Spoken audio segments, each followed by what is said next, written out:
Hello बच्चों, स्वागत है आपका इस आईजेएसओ की ऑनलाइन सीरीज़ में, जिसमें अब स्टार्ट कर रहे हैं आज स्टैटिस्टिक्स को। तो स्टैटिस्टिक्स के टॉपिक के अंदर आपकी क्या क्या चीज़ें आती है, सबसे पहले तो अपन इसके बेसिक्स को देखेंगे, फिर बेसिक्स के बाद में धीरे धीरे आगे की तरफ इसके क्वेश्चंस की तरफ बढ़ेंगे जो कि कंपटीशन एग्जाम में आपसे पूछे जाते हैं। तो चलिए स्टार्ट करते हैं स्टैटिस्टिक्स को।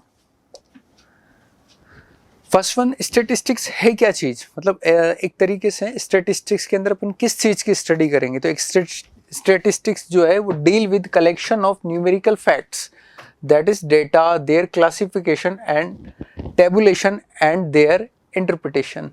कहने का मतलब यूँ है कि सब स्टैटिस्टिक एक साइंस है which deal with collection of data, जिसके अंदर अपन कलेक्शन ऑफ डेटा को किसी पर्टिकुलर टास्क के लिए स्टडी करेंगे। तो उस जिस स्टडी को अपन कर रहे हैं उस स्टडी को बोलेंगे अपन स्टैटिस्टिक्स, जिस साइंस को बोलेंगे एक तरीके से।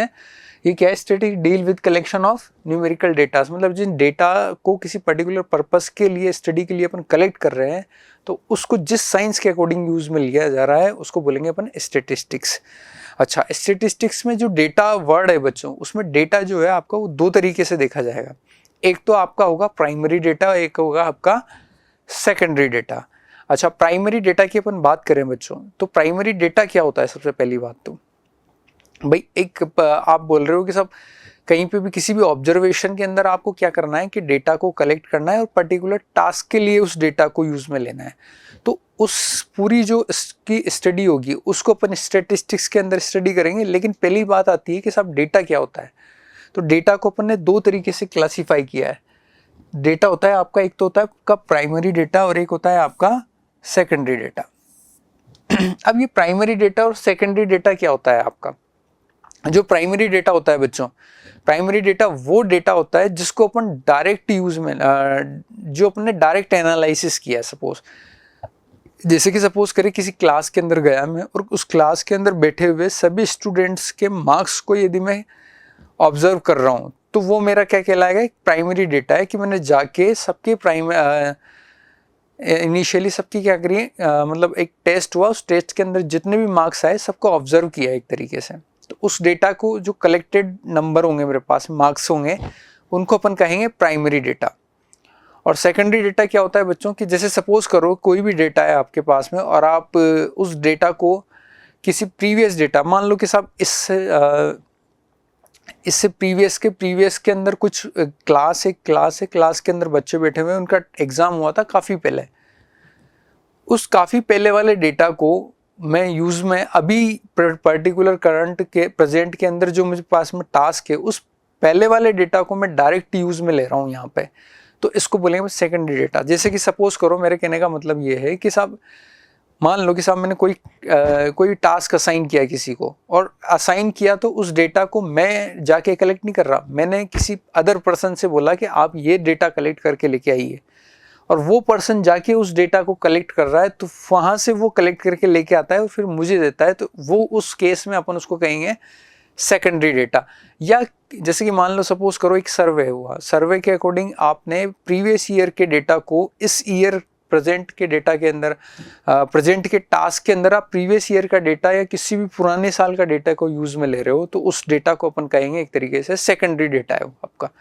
प्राइमरी डेटा क्या होता है, जिसको आप डायरेक्ट सेल्फ ऑब्जर्वेशन के लिए जा रहे हो और आपने ऑब्जर्व किया पूरा डेटा, और उसको जो कलेक्टेड डेटा है उसके टाइम पे कहोगे आप प्राइमरी डेटा।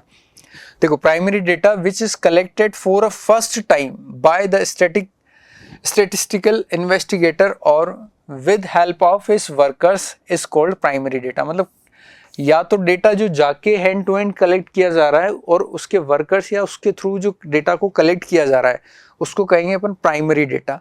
सेकेंडरी डेटा क्या होता है कि these are the data already collected. देखो यहाँ पे क्या लिखा हुआ है, ऑलरेडी कलेक्टेड, मतलब जो अपन ने पहले ही कलेक्ट कर किसी अदर टास्क के लिए उसको कलेक्ट किया था, पहले ही कलेक्ट किया था, उससे बोले अपन already collected by a person और society, and these may be published और unpublished from, these are generally obtained from following two sources. एक तो पब्लिक सोर्सेज से और अनपब्लिक सोर्सेज से, मतलब दो तरीके से अपन इस डेटा को कलेक्ट कर सकते हैं। एक तो पब्लिक सोर्सेज से कलेक्ट कर सकते हैं और अनपब्लिक सोर्सेज से अपन कलेक्ट कर सकते हैं इसको।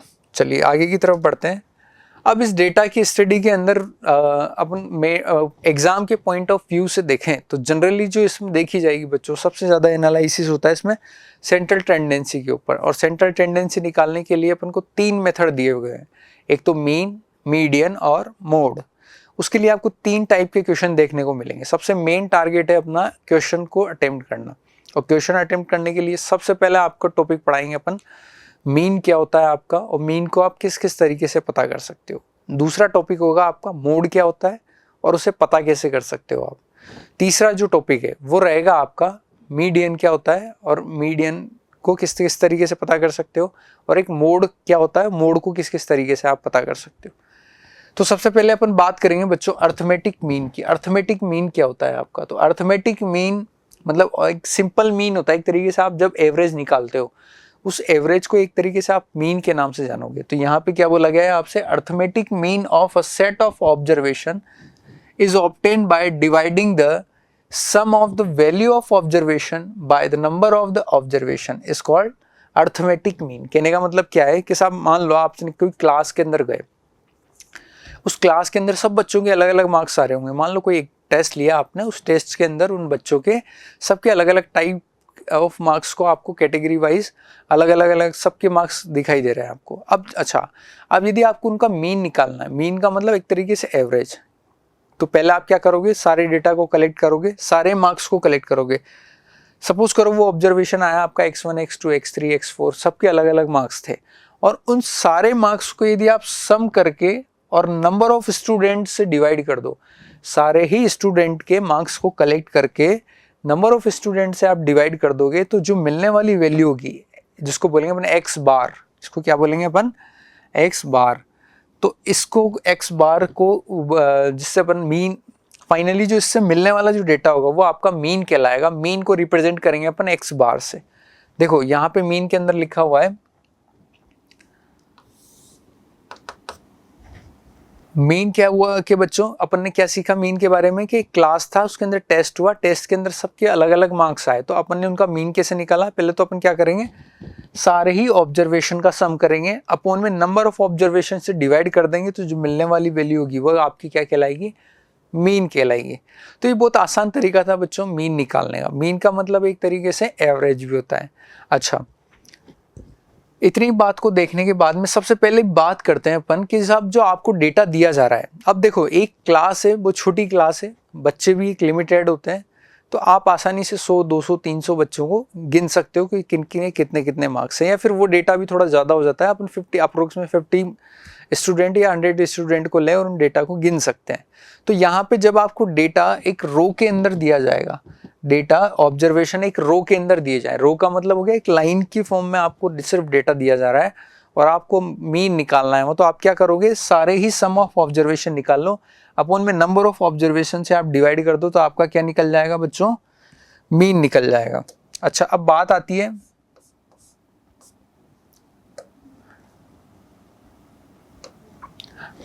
तो यहां से अपन बात करें बच्चों, तो अपन इसको आगे जाके क्रॉस मल्टीप्लाई भी कर सकते हैं। जैसे इन्होंने इसको इसके साथ में क्रॉस मल्टीप्लाई किया तो sum of observation is equal to आ जाएगा number of observation into mean. कहने का मतलब आपको product of mean and number of items given sum of observation. कहने का मतलब यूं है कि साहब कोई भी आपको यदि मीन पता है और नंबर ऑफ प्रोडक्ट जो भी हैं उनको आप दोनों का प्रोडक्ट करोगे तो वो इक्वल होता है आपका सम ऑफ ऑब्जर्वेशंस के। किसके इक्वल होता है, आपका सम ऑफ ऑब्जर्वेशंस की।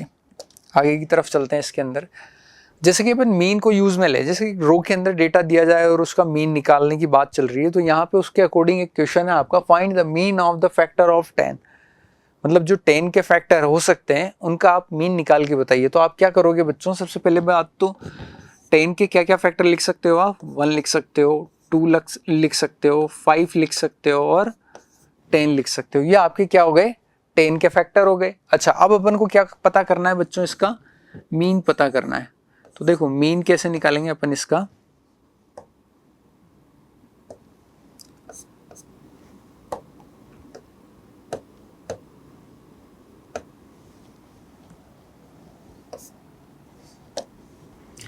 मीन होगा बच्चों आपके पास में इसका वन सम ऑफ ऑब्जर्वेशन क्या होगा आपका 1 + 2 + 5 + 10 अपॉन में नंबर ऑफ ऑब्जर्वेशन। अच्छा, नंबर ऑफ ऑब्जर्वेशन कितने दिखाई दे रहे हैं बच्चों आपको? 4। तो यहां से अपन सम ऑफ ऑब्जर्वेशन करेंगे तो आ जाएगा अपना 18 / 4। आंसर आएगा आपका 4.5। तो यहां से जो x बार मतलब जो मीन निकला बच्चों वो क्या आया आपके पास में 4.5। तो ये था आपका मीन। इसी की तरह अपन देखते हैं कुछ क्वेश्चन और भी देखते हैं इससे मीन से related. The mean of the marks score by 100 student was found to be 40। कहने का मतलब यूँ है कि एक क्लास है उसके अंदर ऑब्जर्वेशन हुआ, 100 स्टूडेंट का ऑब्जर्वेशन हुआ, उनका जो मीन पता चला वो कितना निकला? 40 निकला। Later on it was discovered that a score of 53 was misread as 83। कहने का मतलब एक बाद में उस ऑब्जर्वेशन में पता चला कि साहब बाद के अंदर जो था, बाद में पता चला कि यार कोई एक नंबर था ऐसा जिसको 83 रीड कर लिया गया गलती से, जबकि था क्या वहां पे 53 था। तो बोला जा रहा है अपन से फाइंड द करेक्ट मीन। बताओ उनका करेक्ट मीन क्या है। मान लो 1 से लेके 100 स्टूडेंट है, उन सारे ही डेटा का मीन 40 पाया गया, पर लेकिन बाद में पता चला कि यार उन सारे डेटा का जो टोटल किया बच्चों, उस टोटल में एक बच्चे के मार्क्स थे 53 और उनकी जगह वो गलत रीड हो गई कितना? 83। तो इसका मतलब डेटा मीन से गलत चला गया अपना। तो पूछता है अपन से कि फाइंड द करेक्ट मीन। बताओ इसका करेक्ट मीन क्या होगा। तो देखो सबसे पहली बात तो अपन मीन का क्या फॉर्मूला जानते हैं बच्चों? मीन इज इक्वल टू होता है सम ऑफ ऑब्जर्वेशन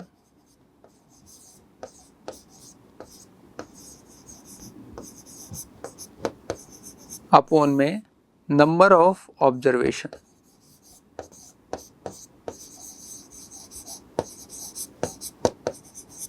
अब बात करते हैं यहाँ पे सम ऑफ ऑब्जर्वेशन कितना है आपका?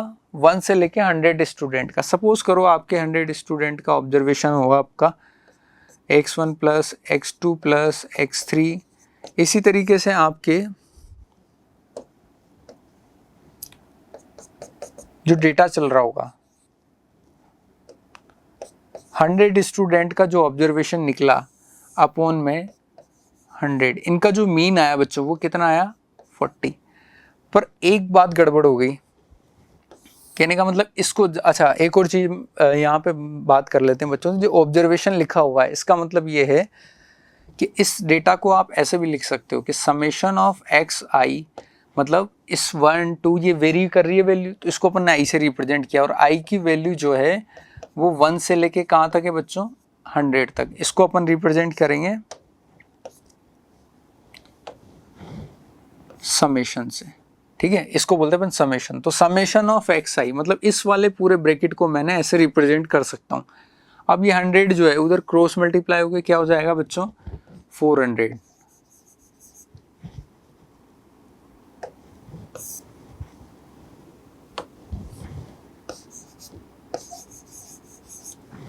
ये क्या हो जाएगा आपका?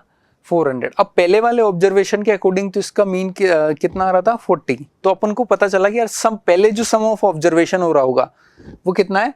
400। अब इसमें क्या गड़बड़ हुई साहब कि ये जो समेशन ऑफ ऑब्जर्वेशन है इसमें एक मार्क्स थे 83। इस 83 को यदि मैं वापस माइनस कर दूं और उसके अंदर 53 को ऐड कर दूं तो इसका करेक्ट मीन आ जाना चाहिए। तो कहने का मतलब देखते हैं बच्चों, इसके अंदर यदि अपन ने इस 400 मार्क्स के अंदर में से 83 मार्क्स को माइनस कर दे, क्योंकि जो सम हो चुका है इसके अंदर वो इसके अंदर आ चुका है, और इसमें से यदि मैं वापस 83 को माइनस करके और प्लस का 53 कर दूं तो मेरे पास में क्या आ जाएगा? एक्चुअल सम ऑफ ऑब्जर्वेशन आ जाएगा। एक क्या आ जाएगा?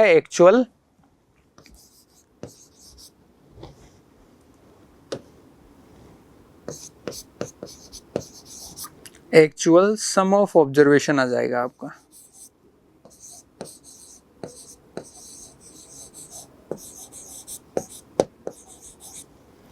तो कितना आएगा देखना, 400 में से माइनस करोगे आप कितना?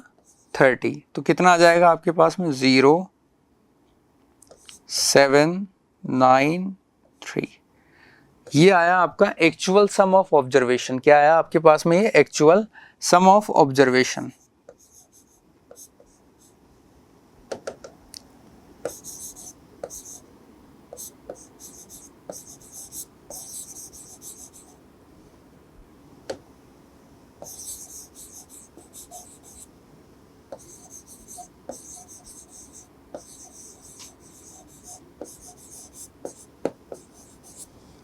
Actual sum of observation. अब क्या करेंगे बच्चों अपन कि जो एक्चुअल सम ऑफ ऑब्जर्वेशन आया आपके पास में, उस एक्चुअल सम ऑफ ऑब्जर्वेशन में कहने का मतलब अपन जानते हैं कि सब summation of x i upon में क्या होता है? एन। तभी आपका क्या मिलेगा? एक्स बार मिलेगा। तो यहां से देखना एक्चुअल सम ऑफ ऑब्जर्वेशन आया आपका 3970 अपॉन में 100। तो कहने का मतलब कितना आया ये? 39.70। क्या आया आपके पास में? ये मीन निकल के आया, जो कि कितना है? 39.70। ये आपका एक्चुअल मीन होगा 40 के कंपैरिजन में। तो ये था आपका मीन से रिलेटेड क्वेश्चन। अगला चलते हैं अपन, mean for an ungrouped frequency distribution. कहने का मतलब क्या है कि अभी तक तो आपके अंदर आपको जो डेटा मिल रहा था वो मिल रहा था एक रो के अंदर, जो सीधा एक लाइन के अंदर डेटा मिल रहा था अभी तक तो आपको, उससे आप मीन निकाल रहे थे। अब बच्चों क्या होगा कि जब मान लो बहुत क्लासेज जब ज़्यादा बड़ी हो जाए, जैसे कि 500 स्टूडेंट है, 400 स्टूडेंट है, 300 स्टूडेंट है, तो उन स्टूडेंटों के अंदर जैसे कि आप ऐसा नहीं लिख सकते कि 10 को आप किसी के मार्क्स सपोज करो 100 में से 70 मार्क्स आ रहे हैं, तो आप 70 मार्क्स 70 मार्क्स 70 मार्क्स ऐसे 10 बार लिखने बैठोगे, तो ऐसे लिखने से तो काफ़ी ज़्यादा टाइम वेस्ट हो जाएगा अपना। और उस टाइम वेस्टिंग को बचाने के लिए एक और नया तरीका निकाला गया। तो पहले की कंपैरिजन में देखो, इसको यहाँ पे बोल अनग्रुप्ड फ्रीक्वेंसी डिस्ट्रीब्यूशन रहे हैं, पर लेकिन ये जो आपने प्रीवियस रो डेटा देखा उसके कंपैरिजन में ये ग्रुप्ड डेटा है एक तरीके से। तो कंपैरिजन में देखो तो एक ग्रुप्ड है, बट लेकिन इससे भी एक अलग मेथड है जो वो ग्रुपिंग का जो इससे भी ज़्यादा बेटर ग्रुपिंग करता है, इसलिए उसके कंपैरिजन में इसको अनग्रुप्ड बोला जाएगा। लेकिन यदि अपन रो डेटा की बात करें तो रो डेटा के कंपैरिजन में ग्रुप डेटा होगा। सपोज करो कोई क्लास है, उसके अंदर मार्क्स आए, किसी के 80 मार्क्स आए, किसी के 70 आए, किसी के 70 आए, वापस 80 आए, किसी के 20 आए, किसी के 10 आए। तो देखो यहाँ पर 70 जो मार्क्स है वो कितनी बार आ रहा है?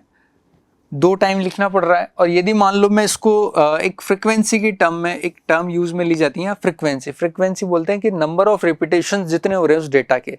जैसे कि मान लो यहाँ 70 कितनी बार रिपीट हुआ? 2 टाइम आ रहा है। सपोज करो किसी क्लास के अंदर 70 बहुत ज़्यादा टाइम आ रहा हो, तो फिर वो डेटा क्या करोगे आप? उतनी बार नहीं लिख के उसकी फ्रीक्वेंसी की फॉर्म में आप लिख दोगे। जैसे 80 जो है वो 2 टाइम आ रहा है, तो यहाँ पे इसकी फ्रीक्वेंसी लिख देंगे अपन 80। यहाँ पे इस डेटा का ऑब्जर्वेशन लिखा अपन ने, एक्सआई से डिनोट करेंगे इसको। और फ्रीक्वेंसी का मतलब होता है बच्चों उसका रिपीटेशन। जैसे 80 यहाँ पे आपको कितनी बार दिखा? 2 टाइम दिखा। 70 आपको कितने टाइम दिखा? 2 टाइम दिखा। 20 जो है वो आपको कितने टाइम दिखा? 1 टाइम। और 10 जो है आपको कितने टाइम दिखा? 1 टाइम। तो इस तरीके से आप डेटा को आप कैसे रिप्रेजेंट करोगे? फ्रीक्वेंसी की फॉर्म में। और फ्रीक्वेंसी की फॉर्म में जब आप रिप्रेजेंट करोगे तो उस केस में आपको मीन कैसे निकालना है? अब देखो, जैसे कि मान लो अभी आपसे पूछा जाता है कि आप ये एक रो डेटा है और इस रो डेटा का आप मीन निकालो, तो आप कैसे निकालोगे बच्चों? सारे ही नंबर्स का सम कर लोगे आप, और जो भी वैल्यू आएगी उसका क्या करोगे? उसको डिवाइड करोगे नंबर ऑफ ऑब्जर्वेशंस, क्योंकि हमारा फॉर्मूला होता है summation of x i upon में एन। यही फॉर्मूला सीख के आए हैं अपन जस्ट अभी। तो एक तो ये तरीका है कि सब इन सब का सम करूं मैं, और जो भी आए उसको एन नंबर ऑफ से डिवाइड कर दूं। सपोज इनकी नंबर जो है वो 6 है, तो अपन इनका सबका सम करके और 6 से डिवाइड कर दें तो अपना क्या आ जाएगा?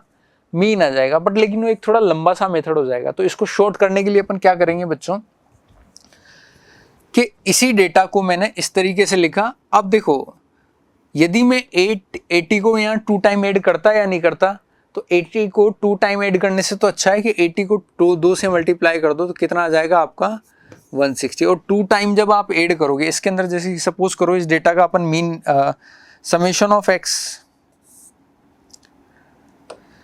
निकाल कर देखें, तो देखना बच्चों यहाँ हो जाएगा आपका 160 160, ये हो जाएगा आपका 160 और इधर हो जाएगा आपका 140। तो इन दोनों का सम आ गया आपका और बाकी 330। तो कुल मिला के जो इसका सम आया टोटल आपका वो आ जाएगा आपका 330। तो ये आया आपके पास में summation of summation of x i आया है आपके पास में। सारे ही ऑब्जर्वेशंस का जो सम आया है वो आपके पास में क्या है, समेशन ऑफ एक्स आई निकल के आया। सेम यही काम अपन यहाँ पे करेंगे। देखो इससे इसको इससे मल्टीप्लाई करेंगे तो 160 आया, इधर 140 आएगा, 20 आया और मल्टीप्लाई करने पर कितना आया 10। तो देखो अब इनका सम करोगे आप तो भी सेम वही टाइम आएगी आपकी 330। तो देखो समेशन ऑफ एक्स आई और सम ऑफ ऑब्जर्वेशन दोनों जगह से सेम आ रहा है। तो इसका मतलब कहने का मतलब ये है कि साहब कोई भी जो डेटा आ रहा है उस डेटा को एफ आई को एक्स आई से मल्टीप्लाई करने पर भी वही सम आ रहा है जो जनरली नॉर्मल तौर पे सम करने पर आ रहा था। तो कहने का मतलब यूँ है, जब भी आपका अनग्रुप्ड फ्रीक्वेंसी डिस्ट्रीब्यूशन की बात करेंगे तो यहाँ पर आपको दो वैल्यूज मिलेगी एफ आई और एक्स आई। तो आप क्या करोगे कि सम ऑफ, पहले तो आप एफ आई को एक्स आई से मल्टीप्लाई करो, एफ टू को एक्स टू से मल्टीप्लाई करो, एफ थ्री को एक्स थ्री से मल्टीप्लाई करोगे, इसी तरीके से एफ एन को एक्स एन से मल्टीप्लाई करोगे और सबका जो सम करोगे तो सम को लिखेंगे अपन समेशन ऑफ एफ आई और एक्स आई। आई की वैल्यू जो होगी वो 1 से लेके कहाँ तक चलनी है, यहाँ पे एन तक। इस तरीके से सिग्मा को डिफाइन किया जाता है या समेशन को डिफाइन किया जाता है।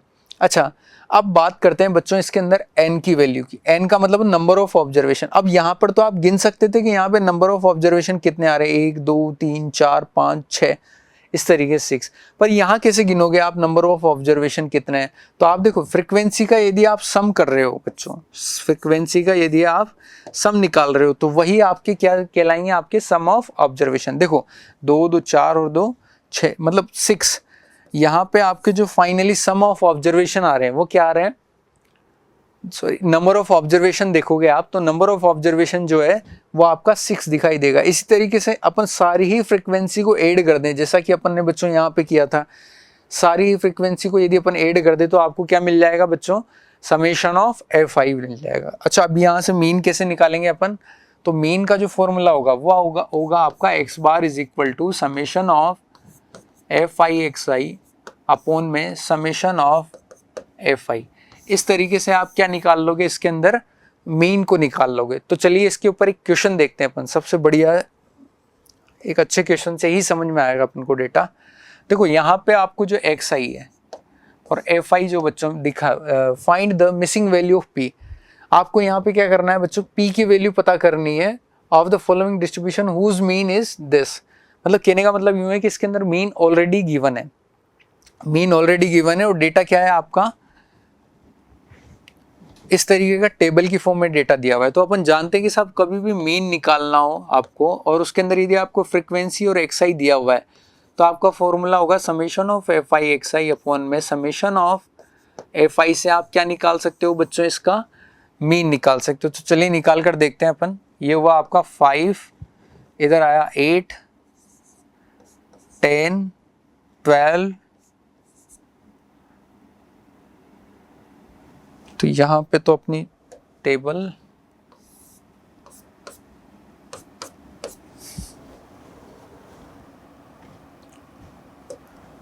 को यहाँ बना लेते हैं, एक्स आई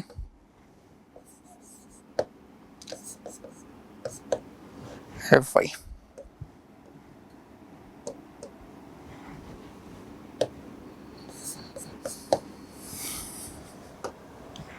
टेबल में रहेंगे आपके एक्स आई में रहेंगे 5 8 10 12 P20 25 P20 और 25। अगला रहेगा आपका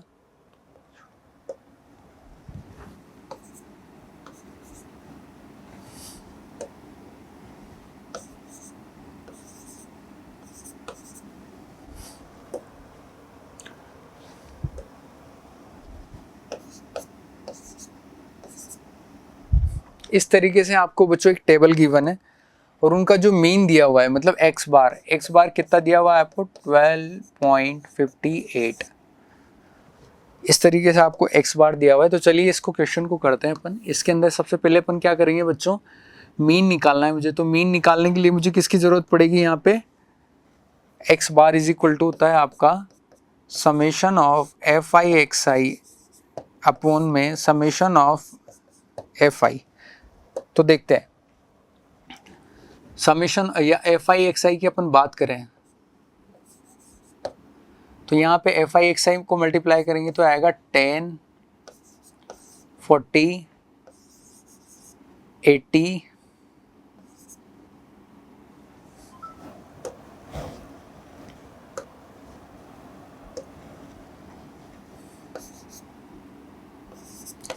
264, 7p, 80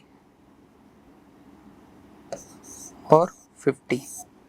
अब देखो यहाँ पे से अपन क्या क्या निकाल सकते हैं बच्चों, यहाँ पे summation of f i x i की वैल्यू को अपन पता कर सकते हैं। तो क्या आएगा अपने पास में summation of f i x i, देखो यहाँ से यहाँ तक तो हो गया आपका 130 और 130 प्लस 264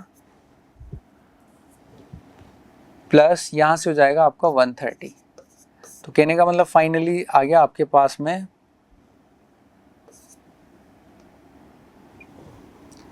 524 प्लस 7p। ये कहने क्या आ गया आपके पास में summation of f i x i आ गया। तो summation of f i x i आने के बाद में बच्चों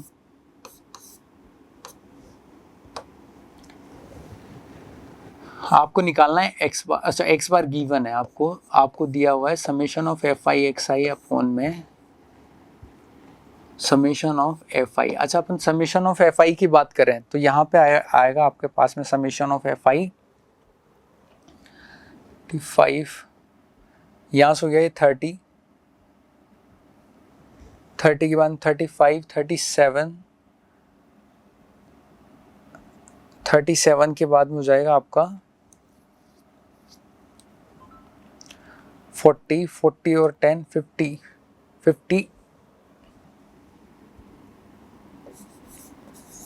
50 आ गया आपके पास में, है ना। तो यहाँ से अपन आगे की तरफ बढ़ते हैं 37 और 3 40 और 10 50। ठीक है आगे की तरफ चलते हैं अपन। एक्स बार आपको कितना दिया हुआ है बच्चों, यहाँ से एक्स बार दिया हुआ है आपको 12.58। एक्स बार है आपका 12.58। Summation of f i x i कितना दिया हुआ है आपको 524 प्लस 7p अपॉन में समेशन ऑफ एफ कितना दिया हुआ है आपको 50। तो देखो क्रॉस मल्टीप्लाई कर सकते हो आप यहाँ से। जैसे आप क्रॉस मल्टीप्लाई करोगे तो ये हो जाएगा आपका 12.58 into 50 is equal to 524 plus 7p। अब बात करते हैं अपन यहाँ से, जब इसको अपन 2 से कैंसिल करेंगे तो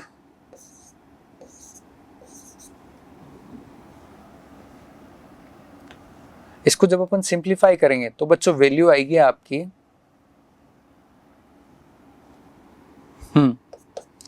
524 प्लस 7p। सब्ट्रैक्ट करोगे आप 7p इज इक्वल टू क्या हो जाएगा आपका 501। यहाँ पे आ जाएगा p की वैल्यू आ जाएगी आपकी 15। तो कहने का मतलब कैसे निकाली आपने वैल्यू, आपको वैल्यू पता थी कि साहब उसका मीन दिया हुआ था आपको और आपसे ही बोला गया था आपको p की वैल्यू पता करनी है जो कि यहाँ पे अननोन थी। सबसे पहले अपन ने क्या किया, इस p की वैल्यू को आपको पता करना। तो सबसे पहले आपने क्या किया कि आपको जब भी फ्रीक्वेंसी दी जाए तो मीन पता निकालना आना चाहिए। उसका फॉर्मूला क्या होता है summation of f i x i upon में समेशन ऑफ एफ आई। तो पहले आपने सारा एफ आई को एक्स आई से मल्टीप्लाई करके सारा मल्टीप्लिकेशन निकाला, फिर उनका सम कर दिया और इधर से भी F I summation of f आई की वैल्यू निकाली। दोनों को आपस में डिवाइड किया और डिवाइड करने पर आपको नहीं इसका थोड़ा सिंप्लीफाई किया, इसको क्रॉस मल्टीप्लाई किया, क्रॉस मल्टीप्लाई करके सिंप्लीफाई किया तो पी की वैल्यू आ गई आपकी 15। तो ये कुछ बेसिक्स थे आपके स्टैटिस्टिक्स के बारे में और इसके बाद में और भी कुछ है भी, तो उसको अपन नेक्स्ट लेक्चर में पढ़ेंगे बच्चों। तब तक के लिए थैंक यू।